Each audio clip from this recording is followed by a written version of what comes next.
merci de nous retrouver pour le premier numéro de la revue des Unes de cette semaine.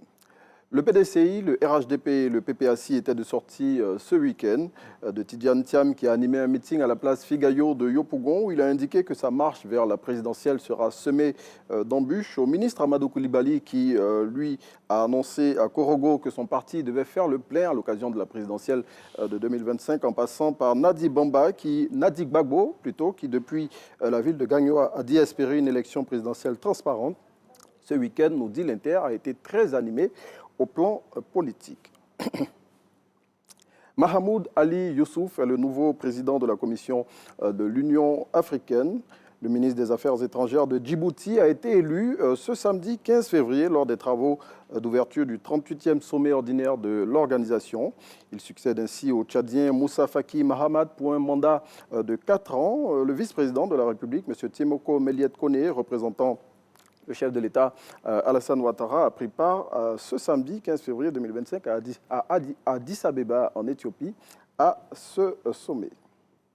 Affaire Bessikwa, attestation de droit d'usage, le ministre Bruno Nabagné-Koné clarifie les choses et c'est dans une interview qu'il a accordée à Fraternité Matin que le ministre de la Construction et de l'Urbanisme a fait la lumière sur tous ces sujets qui sont au cœur de l'actualité. Et pour tout savoir sur ces faits et particulièrement sur l'affaire de spoliation de terrain à Bessikwa, il faut lire le numéro de ce jour de Fraternité Matin.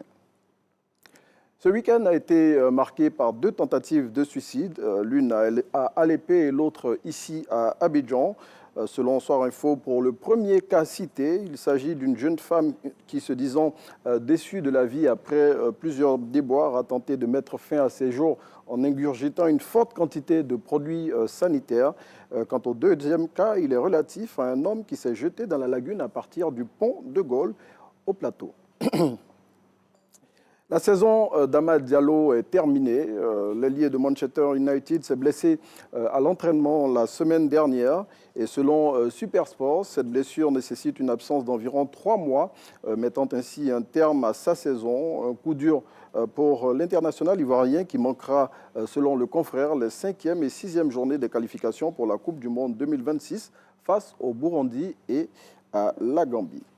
Autre international ivoirien auquel s'intéresse Supersport dans sa parution de ce jour, c'est Serge Aurier qui, selon le quotidien sportif, est en discussion avancée avec San Diego FC, un club tout juste promis en conférence Ouest. Et à en croire le confrère, si cet accord venait à être finalisé, ce serait le 8e club de sa carrière. On s'arrête ici pour ce numéro de la Revue des Unes.